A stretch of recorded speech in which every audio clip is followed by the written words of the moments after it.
Nah, ini saya mau izin eh, membacakan kisi-kisi yang setidaknya mewakili ya seluruh topik dan subtopik ya untuk mata kuliah ini dari sesi 1 sampai sesi ke-7. Nah, kalau misalkan salah satu atau beberapa dari Anda merasa, Pak ini kayaknya belum pernah, nah, nanti kita coba lihat ya, karena intinya Anda boleh protes atau boleh meminta anulir soal kalau merasa ada satu atau dua gitu ya dari kisi-kisi ini yang belum pernah disampaikan sama sekali. Jadi ini dibuat berdasarkan histori kita ya, yang dari atas sampai bawah gitu ya. Dari sesi 1 sampai sesi 6 ya kemarin dan sesi 7 hari ini yang mungkin nanti kita akan nambah satu kisi-kisi ya, yaitu yang bagian ini dia menentukan turunan fungsi implisit ya. Dan mungkin kita akan review sedikit tentang konsep diferensiabel ya, baik yang kiri maupun kanan. Anda mohon jangan terdistraksi oleh kata-kata diferensiabel karena ada juga yang mengatakan turunan kiri ya atau turunan kanan. Nah, ini dia sesi terakhir kemarin sudah sampai turunan kiri dan kanan.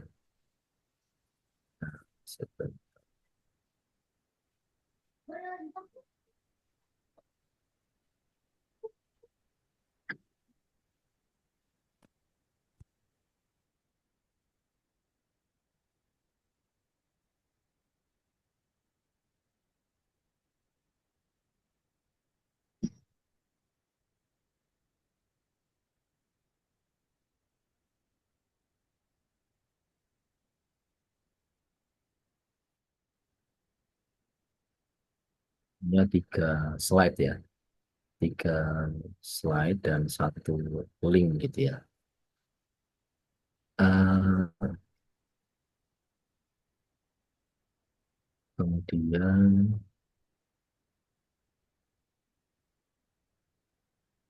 nah kan Anda, kelas Anda ini kan online ya, jadi ini ralat ini.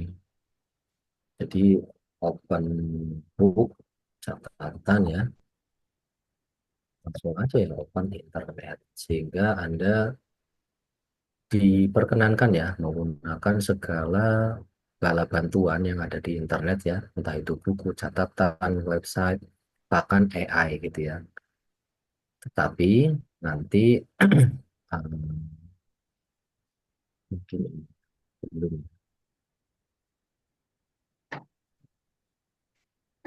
bekas jawaban gitu ya, harus ditulis tangan. Jadi saya ingin memastikan ya dan berharap bahwa masing-masing dari Anda itu nanti memahami apa yang ditulis.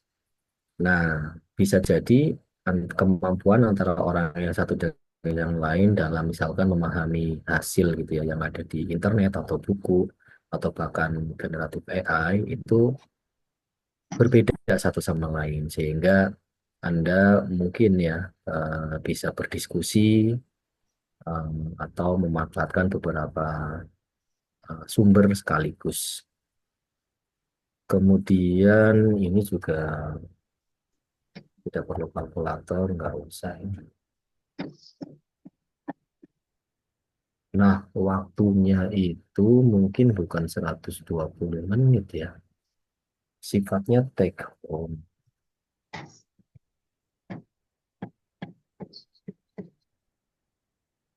Dan berkas jawaban harus ditulis tangan, open book atau internet. Waktunya, Bisa agak eh, panjang Kak, Pak, waktunya Pak. Soalnya kan di Borau ini lagi lagi apa? Kadang nah, listrik mati atau apa kasih nanti atau pas teman-teman lagi di lapangan kan nah agak minggu agak ini, panjang mi- itu Pak.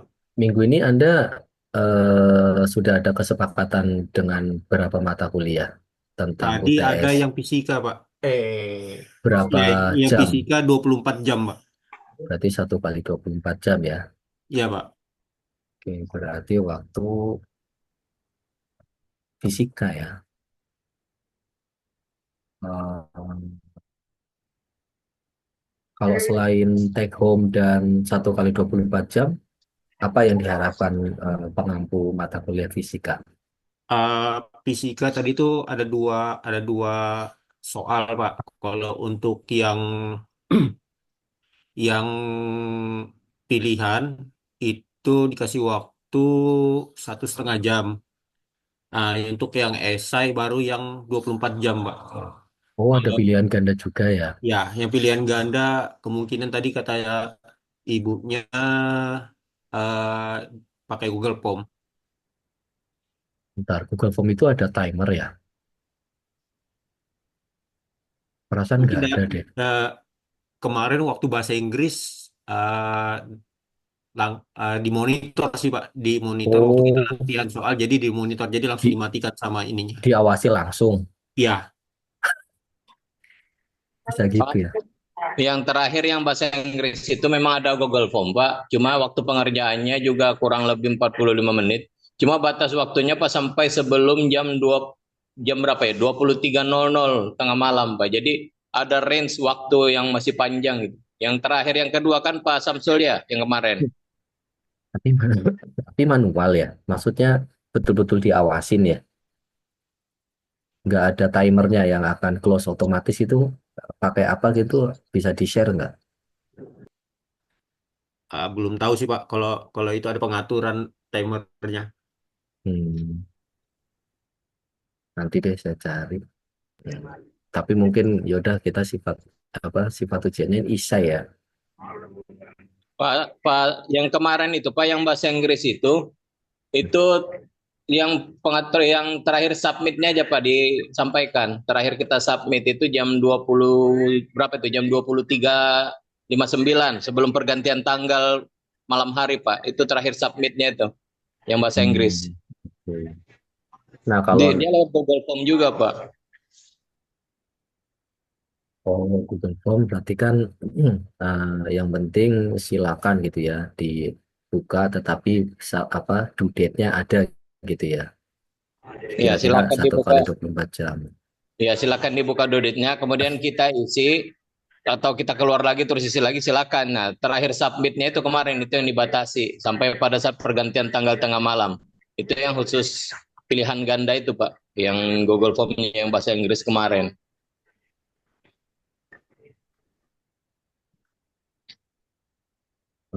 Oh, Hmm, yang kelasnya Pak Masuri kemarin begitu ya? Soalnya waktu yang kami yang awal itu enggak Pak. Waktu kami yang awal langsung di monitor sama dosennya, dikasih waktu, pas sampai waktunya langsung di close Google Form-nya. Oh, nah itu sempat kami yang 2 minggu lalu Pak. Nah yang minggu kemarinnya itu yang kita dikasih range waktu segitu. Nah, sampai pada saat pergantian tanggal itu sebelum itu baru submit terakhirnya silakan dibuka, diisi. Tapi setelah submitnya itu setelah itu, jadi waktu kita itu agak panjang gitu dari kita sore sampai misalnya kita sore begini kan sampai nanti tengah malam jam 23.59 itu. Nah itu terakhir waktunya kemarin Pak. Ya, karena kita minta waktu agak panjang kan, karena kita pada saat berangkat kerja, pulang kerja, apalagi kita diberaukan apa jaringan kita ndak jelas, lampu kita ndak jelas, itu dikasih waktu kemarin begitu, Pak. oke. Nah ini kalau saya ini ya satu tipe aja ya. Saya belum punya bank soal yang pilihan ganda sehingga cuma mungkin ya suatu saat bisa diterapkan gitu ya. Sama-sama ada waktunya. Cuma tidak semester ini. Cuma yang sudah ready adalah eh, tipe ujiannya gitu ya. Tipe ujian. Tipe ujian, esai, nah sifatnya take home gitu aja ya.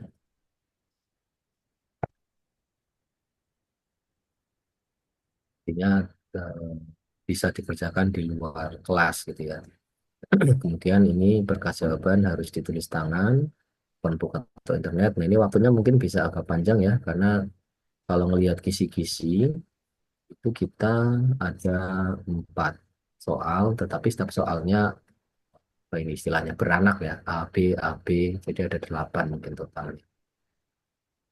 Nah, sehingga 2 kali 24 jam sepertinya lebih dari cukup ya. Kemudian ini yang paling penting ya, mungkin saya perlu poll juga ya. Kalau di e-kampus, soal ujian ya, UTS maupun UAS itu kan masuk ke portal ujian. Nah, ini dia. Saya kasih unjuk. Oh, kita malah belum absen ya, belum present ya, belum ngisi presensi. Nah, ini kelihatan nggak? Kalau ini kan Kelihatan tugas, Pak. tugas kuliah. Nah, kan nanti kalau ujian ada di sini bikinnya. Nah, di e-kampus itu khusus yang ini istilahnya apa ya namanya? Port atau sub portal gitu ya. Kalau dia masuk dimasukkan ke daftar ujian,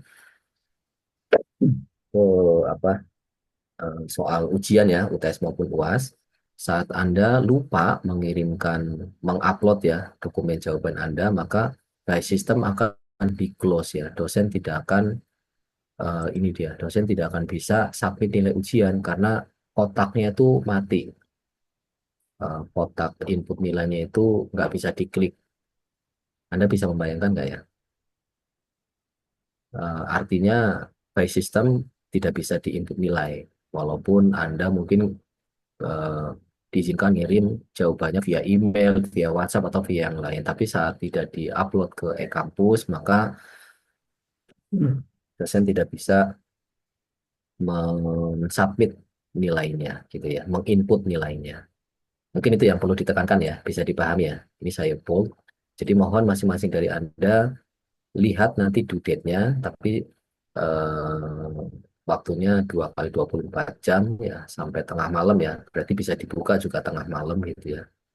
Dan ini mohon tidak lupa upload bukti ujian gitu ya, atau eh, dokumen ya, atau berkas ujian. Berkas ujian dalam bentuk PDF gitu ya, ke e-kampus, ke Z ya, e-kampus. Karena kalau sampai lupa, maka dosen tidak bisa input ya nilai ujian.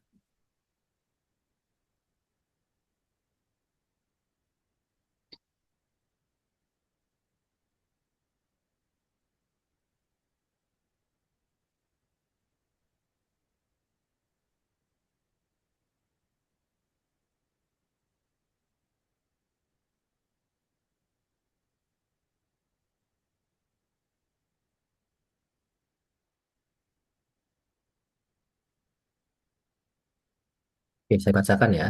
Di awal-awal atau sesi 1 dan sesi 2, coba kita lihat dulu aja. Kita pastikan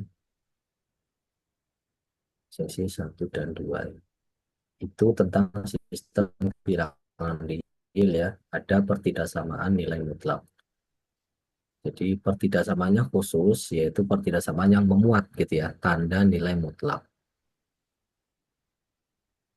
Oke, saya coba lihat di HP, ada di tanggal berapa gitu ya.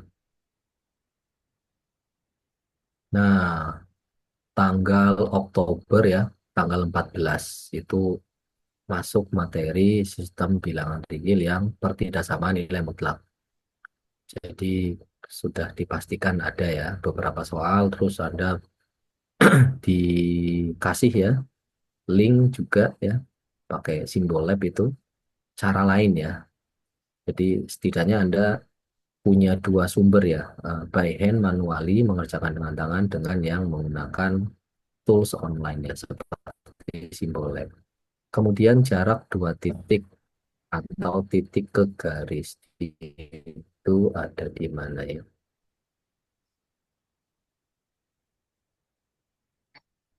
Kita coba cari jarak 2 titik ke garis.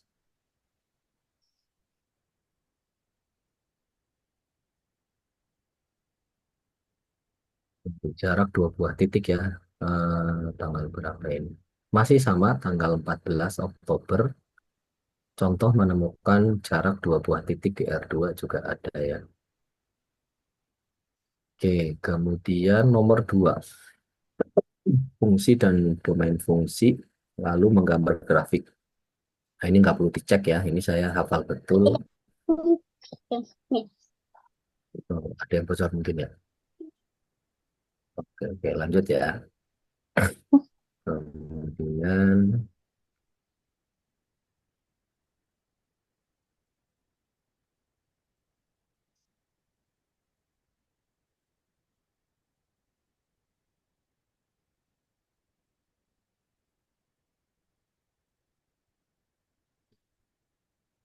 limit fungsi. Nah, ini sebenarnya kita eh, biar spesifik ya, biar Anda nggak belajar yang lain. Jadi matematika tambang satu ini kan sejatinya adalah berisi bab-bab gitu ya di kalkulus satu ya. Jadi masih membahas yang fungsi satu berubah gitu ya. Jadi Y sama dengan fx, bukan Y sama dengan F dalam kurung X1, X2 gitu ya.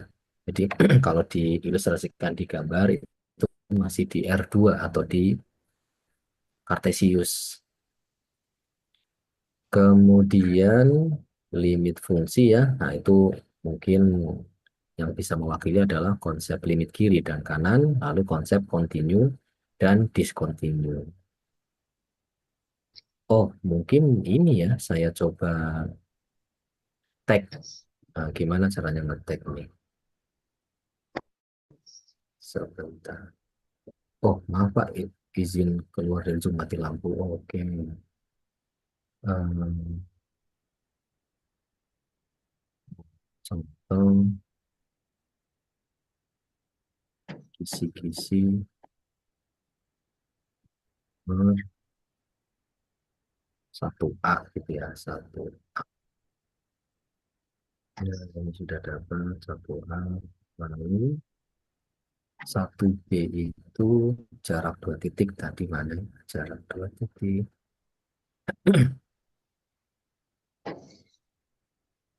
Nah, ini dia. Oh, kisi-kisi nomor 1B.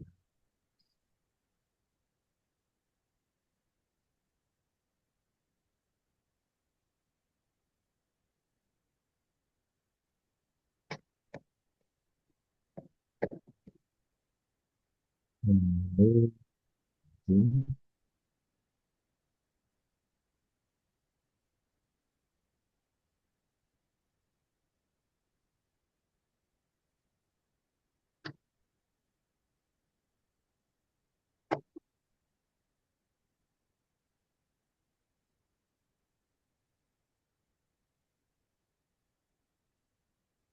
menentukan domain dan range fungsi. Kita coba lihat domain dan range malah eh, bisa dikatakan ya, kisi-kisi nomor 1A dan B. Sorry, kalau yang B saya belum, saya lupa udah pernah coba atau belum, tapi yang 1A, lalu 2A dan B, 3A dan B, 4A dan B itu insya Allah tools-tools yang ada yang pernah kita kaji ya, yang dari Simbol Lab itu ya, itu bisa membantu ya, cukup detail. Jadi sekalian belajar gitu ya, bisa juga latihan soal di situ, karena ada banyak contoh juga. Nah, ini dia domain fungsi. Ini adalah contoh kisi-kisi 2A. Contoh kisi-kisi nomor 2A.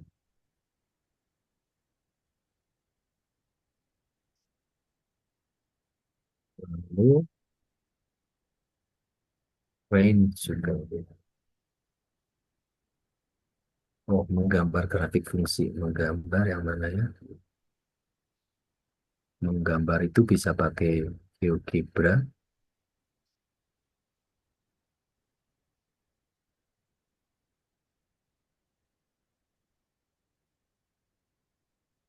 Nah, ini dia cara lain menentukan grafik ya, fungsi bisa juga nih.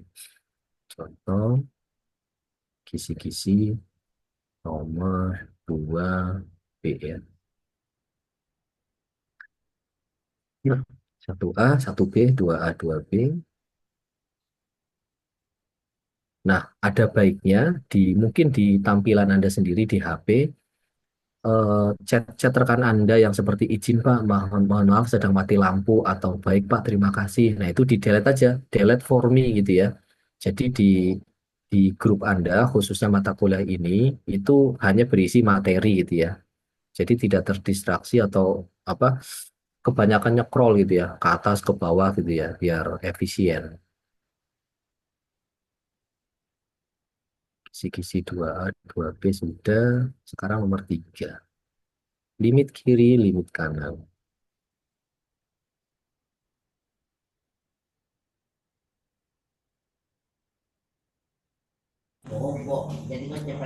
Nah, ini dia contoh limit kiri dan kanan.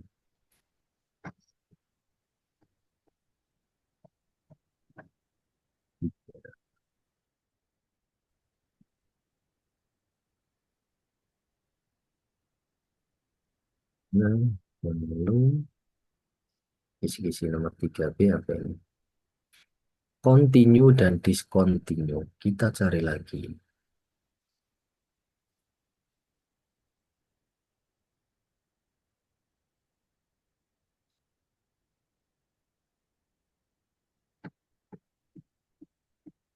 Continue dan discontinue.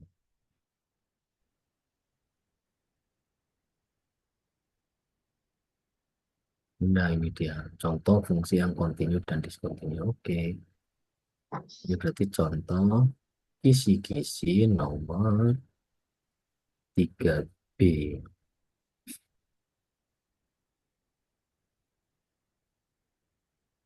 Nah, sekarang nomor 4 itu yang berarti minggu lalu persis ya. Turunan kiri dan kanan. Minggu lalu persis. Tepat minggu lalu. Nah, ini dia. Contoh kisi-kisi nomor 4. Dan sekarang kita akan mencoba hari ini sisanya ya, biar belajar kita efektif. Yaitu kisi-kisi nomor 4 ya, yaitu eh, menentukan turunan ya, fungsi implisit. Nah, ini dia. Mohon konfirmasinya di layar Anda tampak ya. Tampak Pak, tampak. Nampak, Pak, nampak. Oke. Tampak Pak. Oh, ada yang tanya, Pak, nanti soalnya pakai bahasa Inggris ya. Bahasa soalnya nanti bahasa Indonesia aja ya. Kemarin di tugas 1 saya agak buru-buru bikin soalnya, jadi langsung ambil dari buku primbon ya, kalkulus. Karena buku primbon kalkulus itu kebanyakan bahasa Inggris yang cukup lengkap ya, yang bisa sampai 1000-an halaman gitu. Saya juga eh, kalau Anda cek kayaknya di sesi 1 atau sesi 2 ya, saya share itu beberapa buku e-book ya, PDF bahasa Inggris. Kalau nggak salah saya ambil dari situ. Oke, kita coba melanjutkan yang kemarin. Kan kemarin sudah berhasil ditunjukkan bahwa eh, 4A ya. Nah,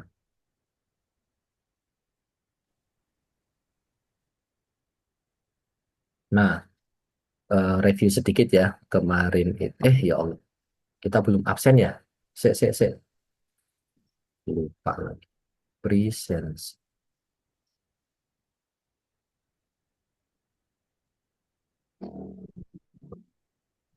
Ya, apa ini? Matematika tambang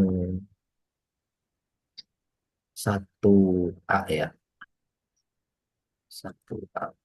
Matematika tambang. Nah, ini ya.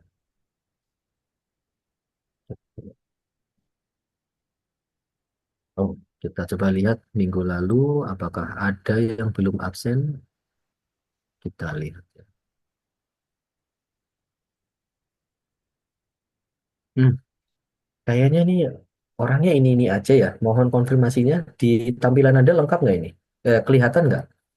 Kelihatan Pak. Kelihatan Pak. Ridwan, Angga Prasetya, Heri Susanto. Betul nggak ini? Cukup sering tidak masuk ya? Tidak join gitu, tidak absen. Karena sebenarnya Masuk kalaupun Pak, tidak masuk Pak. masuk, oh Ya, ada Angga Pak. orangnya ada nggak? Angga Pak, saya ada Pak. Cuma kadang Eh, pulangnya di jalan Pak, jadi kadang lupa. oh ya Betul. udah sekarang langsung di Ya, itu Pak. absen yang Ya, ya. sesi minggu lalu. Baik Berarti Pak. Angga ada. Kalau ini Mas atau Pak Ridwan dan Heri Susanto ada.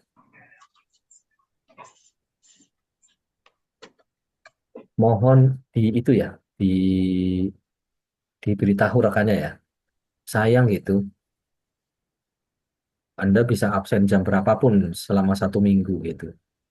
Jadi harusnya tidak ada alasan yang banyak gitu ya. Eh, Cukup luangkan waktu 1 sampai 2 menit ya, asalkan ada internet, insya Allah bisa present gitu ya, bisa klik presensi. Oke, kalau gitu nanti mungkin saya tutup di akhir sesi perkuliahan. Sekarang saya buka presensi yang untuk hari ini ya.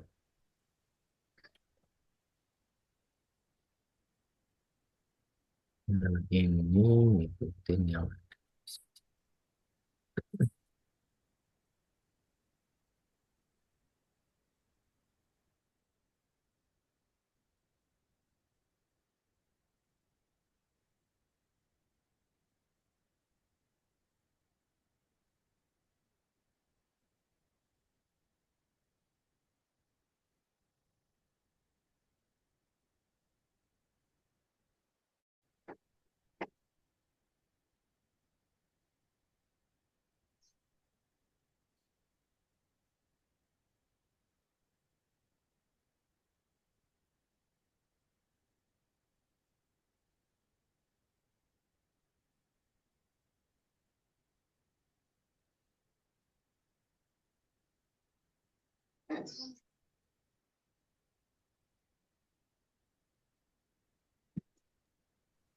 Izin ke masjid dulu Pak, sholat asar Pak.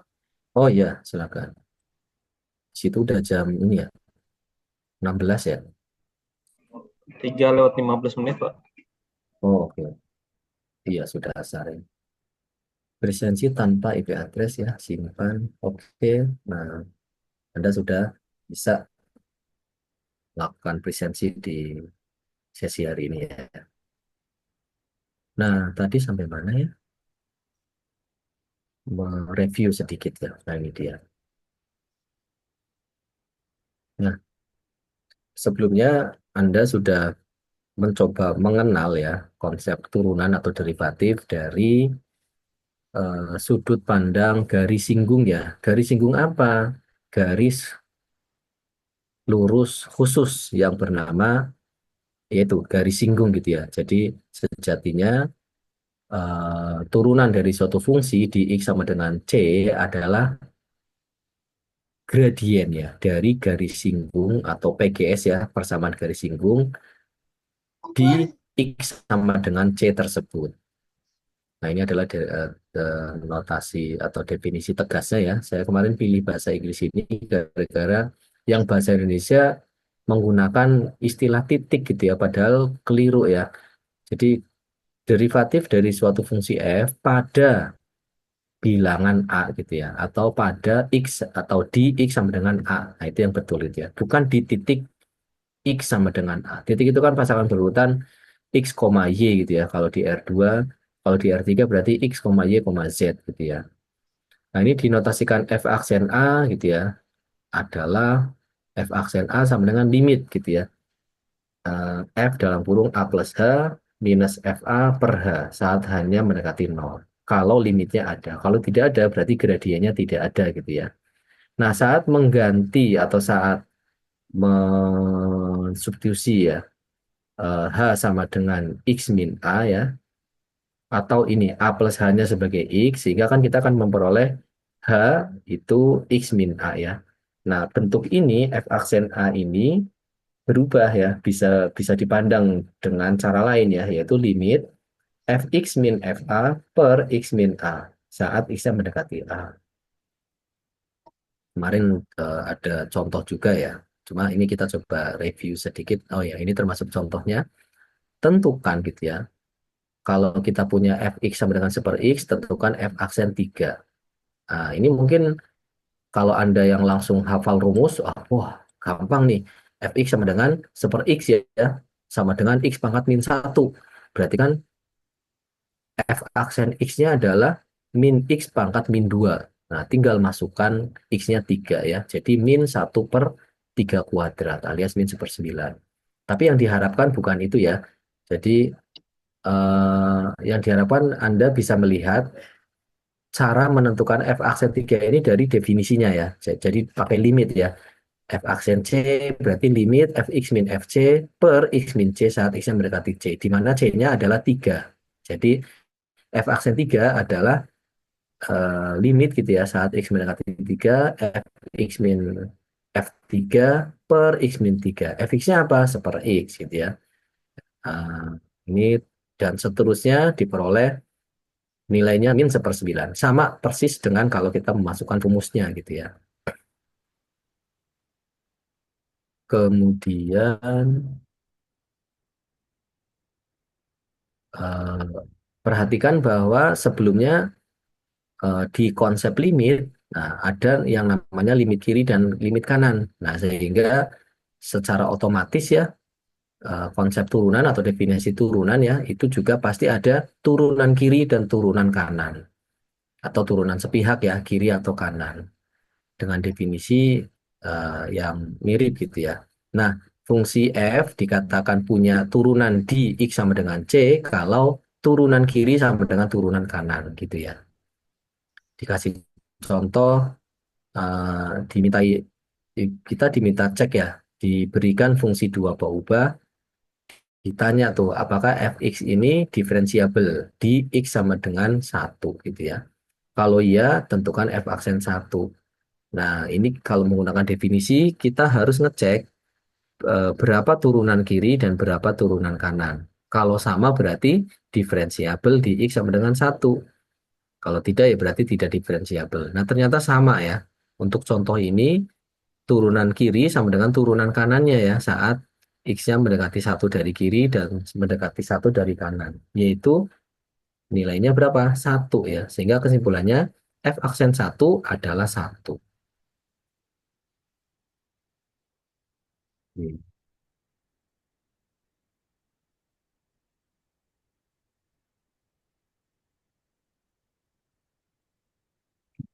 Oh ya, ini ingin menindaklanjuti ini ada rekan Anda yang tanya soal tugas sudah dicek ya, sudah ada di e-kampus ya. Sudah Pak, itu udah beberapa hari lalu itu Pak, saya chatnya. Iya, iya betul betul. Nah, sekarang kita lanjutkan dengan yang ini dia. Nah, berarti kan Anda di titik ini sudah mengenal konsep diferensiabel, fungsi yang diferensiabel, kemudian fungsi yang kontinu. Nah, ada teorema yang mengatakan kalau fungsi f atau y sama dengan fx itu diferensiabel di x sama dengan c, maka bisa dipastikan si fungsi f tadi juga kontinu di x sama dengan c. Tapi ada tapinya ya, tidak berlaku sebaliknya. Jadi ada loh fungsi yang kontinu di x sama dengan c, tapi tidak diferensiabel di x sama dengan c. Contohnya apa? Contohnya adalah ini dia. Nah, pandang fungsi fx sama dengan nilai mutlak x ya. Tunjukkan bahwa fungsi ini tuh kontinu di x sama dengan nol, tetapi tidak diferensiabel di x sama dengan nol. Kita kita ingat kembali ya. Tadi kalau eh, faktanya ya, kalau ada fungsi yang diferensiabel pasti kontinu. Nah, ini ada loh fungsi yang kontinu tapi tidak diferensiabel. Karena sebaliknya belum tentu ya. Kan eh, kalau F diferensiabel, maka F kontinu. Kan mungkin Anda langsung kepo ya. Gimana kalau F-nya kontinu? Apakah pasti diferensiabel? Jawabannya adalah tidak. Kenapa? Ada contoh penyangkalnya. Ini dia. Eh, Fx sama dengan nilai mutlak X ini kontinu di X sama dengan nol, tetapi tidak diferensiabel di X sama dengan nol. Pak, boleh nggak Pak kalau saya ngeceknya kontinu di X sama dengan nol, tapi di diferensiabelnya di titik yang lain? Nah, tidak boleh. Kita harus mengecek di X sama dengan C yang sama ya. Tidak boleh kontinunya di X sama dengan nol, tetapi ternyata dicek apakah diferensiabel di X sama dengan 5. Nah, itu nanti teoremanya jadi eh, tidak relevan gitu ya. Nah, ini ada contoh fungsi yaitu Y sama dengan nilai mutlak X. Akan ditunjukkan ini tuh kontinu di X sama dengan nol, tetapi tidak diferensiabel di X sama dengan nol. Nah, untuk menunjukkan gitu ya, sebuah fungsi itu kontinu, berarti kan eh, nilai limitnya, nilai limit fx saat x mendekati nol itu harus sama dengan f0. Nah, kita cek satu-satu. F0-nya berapa? Nah, pakai ini ya. Nol itu ada di mana nih? Ini kan fungsi dua aturan ya. Sejatinya Anda bisa memandang nilai mutlak x itu sebagai x atau min x. Yaitu X saat X-nya lebih besar sama dengan nol, kemudian min X saat X-nya kurang dari nol. Nah, kalau F0 berarti yang mana nih? Berarti kan yang atas ya, karena ada tanda sama dengannya. Berarti F0 adalah nol. Nah, di sini sudah kelihatan berarti ya. Sekarang kita lihat limitnya. Nah, berarti kan kalau ngomongin masalah limit, harus dicek pula ya limit kiri dan limit kanan. Limit kanannya dulu kita cek. Limit fx itu ya, saat x mendekati 0 dari kanan, itu eh, dari kanan, berarti pakai yang aturan atas ya. Berarti sama dengan 0 gitu ya. Dengan cara yang sama, limit fx saat x mendekati 0 dari kiri, berarti pakai yang aturan bawah ini ya. Min x ya, berarti min 0 sama dengan 0 juga. Oh, ternyata limit kiri sama dengan limit kanan nih. Berarti limitnya ada, yaitu 0. Karena sama. Kalau tidak sama, ingat ya, kalau tidak sama berarti limitnya tidak ada. Nah, ternyata limit fx-nya 0. Nilai f0 juga 0. Nah, apa maknanya? Terbukti bahwa f-nya kontinu ya, di x sama dengan 0 gitu ya. Nah, sekarang akan dicek apakah f-nya diferensiabel di x sama dengan 0. Nah, untuk mengecek apakah f itu diferensiabel atau tidak, berarti kan kita harus ngecek differentiable kiri dan differentiable kanan ya, atau turunan kiri dan turunan kanan. Kita cek turunan kiri ya dari nol dengan menggunakan definisi limit limit x mendekati 0 dari kiri ya. Kita akan mengecek turunan kirinya. Limit dari fx min f0 per x min 0. Nah, fx-nya yang mana kalau dari kiri? Eh, Berarti kan x mendekati 0 dari kiri ya. Berarti pakai aturan yang bawah ini, yang ini nih, yang min x nilai fx-nya. Berarti min x, f0 tadi nilainya 0 ya, per x min 0. X min 0 kan x ya. Nah, berarti limit dari min x per x. Berarti limit min 1. Limit min 1 saat x mendekati 0 dari kiri ya, itu hasilnya min 1. Di lain pihak, turunan kanan dari 0, limit berarti kan limit fx min f0 per x min 0 saat x yang mendekati 0 dari kanan, kita pakai fungsi yang aturan yang atas ini karena x-nya mendekati 0 dari kanan ya, di sebelah kanannya 0. Berarti fx-nya adalah x ya, bukan min x seperti yang tadi. Kalau di turunan kiri ya, kalau di turunan kanan berarti kita menggunakan fx yang nilainya x ya. Dan f0 0 ya, berarti fx min f0 x min 0 per x min 0 ya x aja gitu ya. Saat x-nya mendekati 0 dari kanan. Terus x min 0 per x ya, berarti kan x per x yang tidak lain adalah 1. Jadi limit 1 saat x mendekati 0 dari kanan, hasilnya 1. Loh, kok ini cukup membagongkan ya? Limit turunan kirinya min 1, turunan kanannya 1 saat x-nya saat x-nya sama dengan 0 ya. Turunan kiri dan turunan kanannya apa? Berbeda. Artinya apa? Karena turunan kiri tidak sama dengan turunan kanan, maka si fungsi f itu yang f sama dengan nilai mutlak x itu tidak diferensiabel di x sama dengan 0. Oke, mohon konfirmasinya terkait sifat ya atau kaitan antara eh, sifat diferensiabel dan sifat kontinu. Jadi jika F diferensiabel maka F kontinu, tetapi tidak berlaku sebaliknya, dan ini adalah contoh penyangkalnya, aman ya. Mohon konfirmasinya chat atau katakan aman Pak. Aman, Pak. Oke, Alhamdulillah. Bisa nih ujiannya, insya Allah ya. Insya Allah. Kalau gitu saya coba share dulu biar nggak hilang ya. Tugas yang kemarin itu sampai tanggal 10 Pak ya baru dikumpul. Batas akhirnya. Kemarin seminggu ya, ya 10 tanggal 10 jam 24 kalau nggak salah ya. Oh ya oke. Makasih Pak. Itu lumayan juga uraiannya itu. Iya, makanya waktunya cukup panjang. Oke, makasih Pak. Saya share dulu yang ini. Kaitan antara sifat diferensiabel dan kontinu.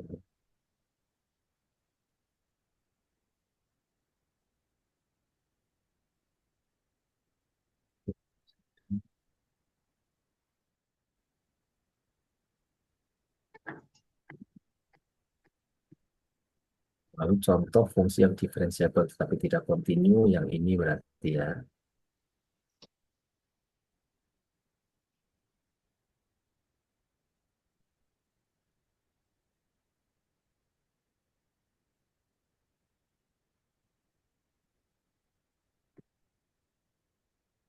Nah, ini sebenarnya masih masuk ke kisi-kisi nomor 4 yang A. Nah, sekarang yang 4B yang mana nih? Ini dia. Cukup satu aja. Satu slide ya. Mohon konfirmasinya. Di layar Anda tampak ya? Tampak, Pak. Tampak. Oke. Ini mohon diperhatikan bersama ya, karena ini kisi-kisi nomor 4B. Jika hubungan antara X dan Y dapat dituliskan dalam bentuk Y sama dengan fx, maka Y disebut fungsi eksplisit dari X. Contohnya apa? Banyak ya. Sebelumnya kita punya Y sama dengan X kuadrat, Y sama dengan X plus 1, Y sama dengan sin X plus 1, atau Y sama dengan tangan X kuadrat ya, plus 2, dan seterusnya. Tapi ada loh fungsi yang tidak demikian ya, yaitu fungsi yang tidak bisa dinyatakan sebagai Y sama dengan fx ya, yang disebut sebagai fungsi implisit. Contoh nih, yang nomor 1, ada 2 contoh nih. Yang nomor 1, contoh nomor 1 maksudnya ya, X pangkat 3 Y kuadrat plus X kuadrat plus Y sama dengan 10. Nah, coba gimana caranya ini menyatakan Y sama dengan bla bla bla X, atau Y sama dengan X yang diapakan. Ini tidak mudah ya, atau bahkan tidak bisa. Contoh 2, sin dalam kurung XY plus X kuadrat sama dengan Y kuadrat plus 1. Nah, gimana? Y sama dengan bla bla bla X. Ini sulit ya, alias tidak bisa dinyatakan sebagai fungsi yang eksplisit gitu ya. Nah, untuk menentukan turunan dari bentuk implisit yang seperti itu ya, digunakan aturan rantai dan anggap Y fungsi dari X gitu. Nah, contoh kita akan membahas mungkin contoh satu aja ini ya. Kita punya X pangkat 3 Y kuadrat plus X kuadrat plus Y sama dengan 0. Kita akan mencari DY per DX-nya atau Y aksennya. Nah, gimana caranya? Berarti tulis D per DX ya, atau notasinya DX ya, D besar X ya. Ada beberapa cara untuk menyatakan DY DX sebenarnya ya. Pakai DY DX bisa, pakai Y aksen bisa, pakai D dengan indeks X juga bisa. Jadi di ruas kiri dan kanan dikenakan aksi yang sama ya, yaitu D, D per DX dari ruas kiri sama dengan D per DX dari ruas kanan. Jadi D per DX dari X pangkat 3Y kuadrat plus X kuadrat plus Y sama dengan D per dx dari 10. Nah, baris satu dulu deh ini. Baris satu ini aman ya. Sebelum lanjut ke baris kedua. Mohon Aman, Pak. konfirmasinya. Baris satu aman Pak gitu ya. Aman, Pak. Sekarang baris berikutnya. Sekarang di sini kan ada penjumlahan nih. Berarti D per dx-nya masuk ke setiap penjumlahan. Jadi gimana? D per dx dari x pangkat 3y kuadrat ditambah D per dx dari x kuadrat ditambah D per dx dari y sama dengan D per dx dari 10.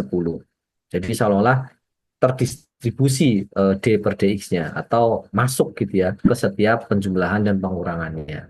Oke, sampai baris kedua dulu nih. Mohon konfirmasinya. Aman ya?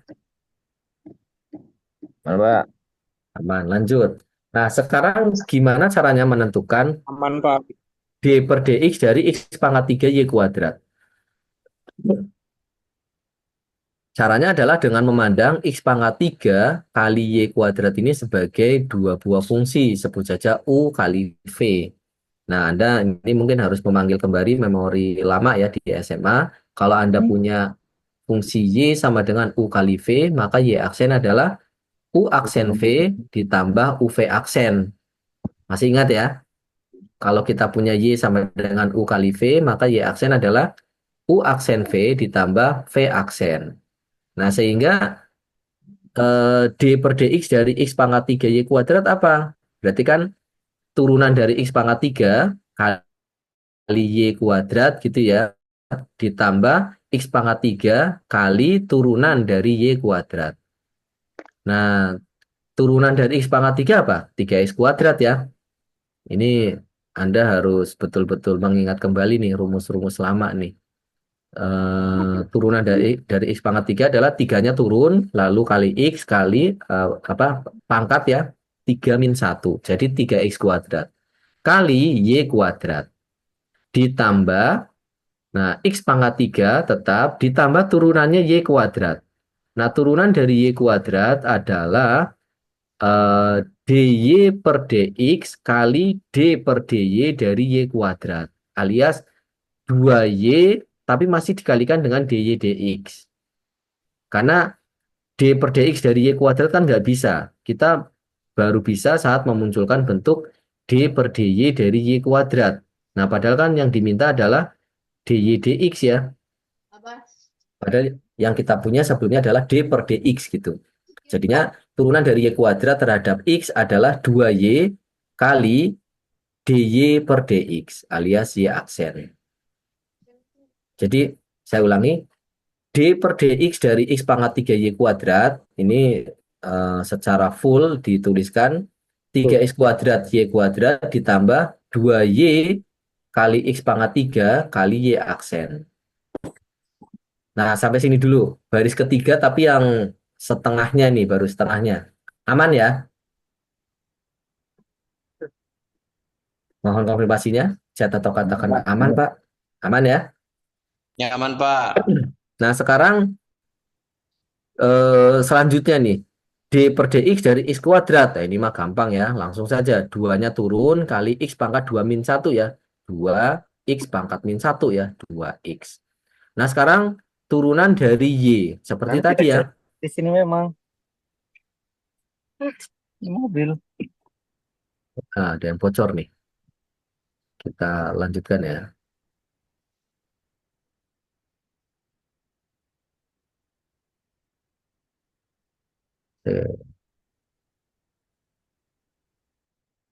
Oke, sudah. Sampai mana tadi? Nah, ini. D per dx dari y. Nah, sama kayak tadi. Berarti kan kita belum bisa menurunkan ya D per dx dari y.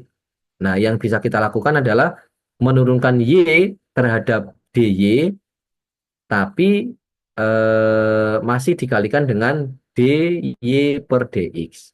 Jadi turunan dari y terhadap x adalah y aksen 1 kali dy per dx gitu ya.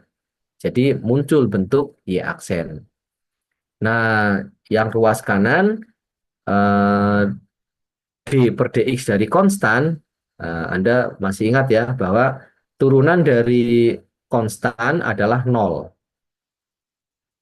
Sehingga kita sudah punya baris ketiga nih, berarti sudah tidak ada nih bentuk apa D besar X ya, yang ada adalah bentuk 3X kuadrat Y kuadrat plus 2Y kali Y aksen X pangkat 3 ditambah 2X ditambah Y aksen sama dengan 0. Nah, sampai baris ketiga dulu nih, baris ketiga secara total nih. Mohon konfirmasinya chat atau katakan aman, Pak. Aman ya? Aman Pak, aman Pak. Oke, kalau sudah berarti lanjut ke baris keempat.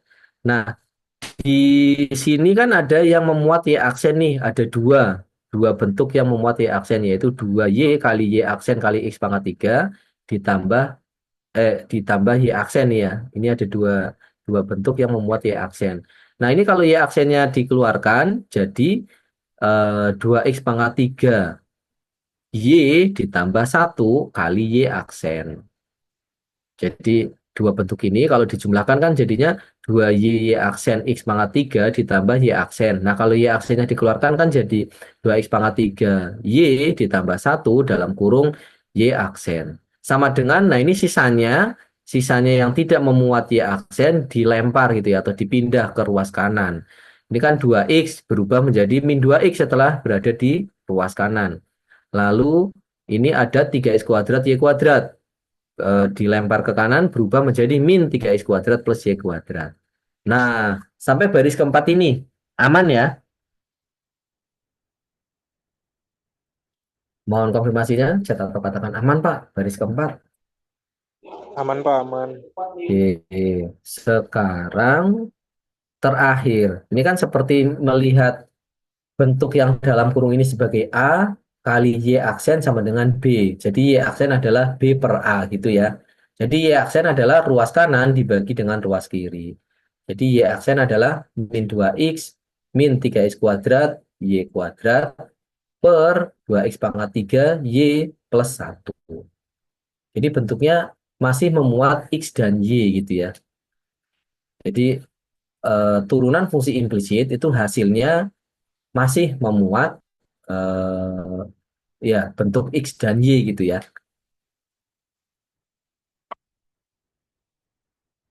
Berarti kalau dimasukkan atau ditanya berapa nilai eh, nilai Y aksen 1 misalkan ya, berarti Anda harus tahu nilai X-nya dan nilai Y-nya. Saat X sama dengan 1 ya berarti X-nya 1. Y-nya berapa? Y-nya dimasukkan ke sini gitu ya, dimasukkan ke fungsinya. Atau dimasukkan ke mana berarti ya? Ya, dimasukkan ke fungsi awalnya, fungsi implisit yang awal. Oke, jadi di contoh satu ini kita sudah berhasil menentukan turunan fungsi implisit gitu ya. Oke, sebelum saya lanjutkan ke contoh yang dua ini, mohon konfirmasinya. Contoh satu ini eh, menentukan fungsi apa turunan dy dx-nya ya dari fungsi implisit yang contoh satu. Mohon konfirmasinya, chat atau katakan aman, Pak. Aman Pak. Aman ya. Nah, Aman Pak. sekarang kalau kita punya fungsi implisit yang lain nih, sin dalam kurung xy plus x kuadrat sama dengan y kuadrat plus 1. Nah, tentukan dy per dx-nya. Ya, tapi sebelum itu ada ada cara lain ya yang menggunakan tools gitu ya. Nah, ini dia. Cara lain untuk eh, contoh 1A yang ini ya.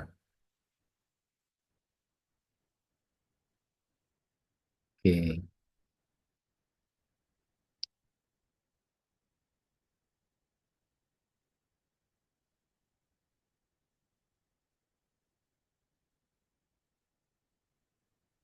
Oh, kalau Anda pengen lihat hasilnya, ini ya, langsung diklik aja. Nah, ini kita coba lihat di sidebar kiri. Kalau yang ini di sebelah kanan, yang mana tadi? Benar, ya, ini dia. Mohon konfirmasinya. Kelihatan ya, hasilnya sama ya. walaupun berbeda penulisannya. Kalau yang dari slide ini ya, diaksen sama dengan min 2x min 3x kuadrat y kuadrat per 2x pangkat 3 y plus 1. Kalau yang bentuk yang kiri pakai dy dx. Dy dx sama dengan min 3x kuadrat y kuadrat min 2x ya. Jadi jangan terdistraksi ya. A plus B sama dengan B plus A gitu ya. Ininya ditulis di depan nih. Min 3x kuadrat y kuadratnya di depan. Per 2x pangkat 3y plus 1. Mohon konfirmasinya. Jelas ya ini. Baik. Jelas, Pak. Pak, jelas, Pak. Calculation by hand manually Jelas, dengan iya, tools Pak. hasilnya sama. Nah, mungkin untuk contoh yang B bisa dibaca sendiri ya, karena harusnya prosesnya sama. Jadi ini saya tag ya sebagai contoh kisi-kisi eh, contoh kisi-kisi 4B gitu ya.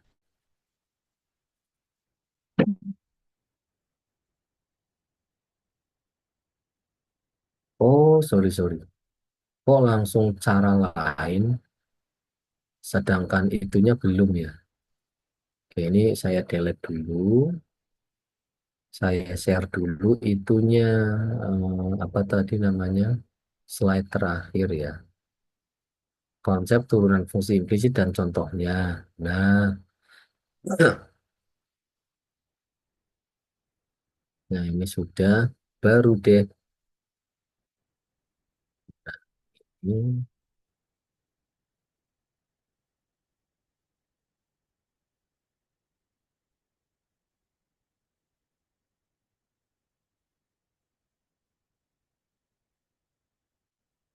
cara lain contoh nomor 1.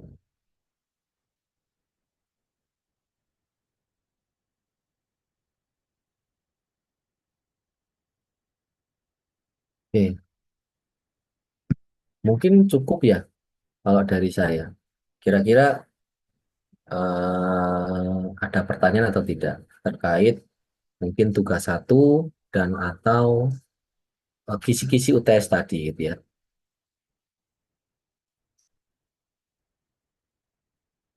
Kalau tidak ada pertanyaan, mohon chat atau katakan aman Pak. Saya siap ujian UTS gitu. Aman, Pak. Siap ya, insya Allah ya. Jangan Oke. coba. Sesuai yang ada di kisi-kisi tadi ya. Oke, saya mohon ingatkan kembali khususnya catatan penting di kisi-kisi tadi yaitu sebagai berikut. Ini dia ya, tipe ujiannya isai, sifat ujiannya take home, berkas jawaban harus ditulis tangan. Jadi mohon jangan ada yang tanya lagi, Pak, apakah boleh diketik ya? Jawabannya tidak boleh ya. Jadi mohon tulisan tangannya yang rapi, kemudian sifatnya open book atau open internet ya, sehingga Anda diperkenankan menggunakan semua sumber daya yang ada di internet, baik dari Google, buku online, website, atau bahkan generatif AI gitu ya, dipersilakan. Yang penting tulisannya by hand gitu ya. Jadi pastikan dulu Anda memahami apa yang akan ditulis gitu. Nah, ini saya bold ya, jangan lupa upload berkas ujiannya dalam bentuk PDF ke e-kampus. Karena kalau sampai lupa, maka saya dalam hal ini ya tidak bisa input nilai sama sekali. Khusus untuk komponen yang ujian. Kalau yang tugas 1, mohon Anda perhatikan due date-nya juga ya. Kalau lebih dari due date dan tidak ada dokumen jawaban yang diupload, itu juga dosen tidak bisa input nilai tugas 1-nya. Kira-kira bisa dipahami ya? Mohon Pak, kalau yang konfirmasinya. tugasnya tulis tangan juga, Pak? Iya dong, Oke, kan baik, Pak. kan ada di deskripsi tugas kan ya. Eh, Harus tulisan tangan di deskripsi Baik, Pak. tugasnya. Terima kasih, Pak. Oke, dengan demikian kuliah saya nyatakan selesai. Selamat mengerjakan tugas dan selamat berujian ya. Selamat UTS ya minggu depan. Semoga Anda semua mendapatkan hasil yang memuaskan ya di mata kuliah ini Amin. maupun di mata kuliah yang lain. Amin, Oke, Pak. selamat sore. Wassalamualaikum warahmatullahi wabarakatuh. Waalaikumsalam Waalaikumsalam warahmatullahi warahmatullahi wabarakatuh. wabarakatuh. Terima kasih, Pak. Oke, terima kasih, Pak. Izin live, Pak. Izin and meeting ya.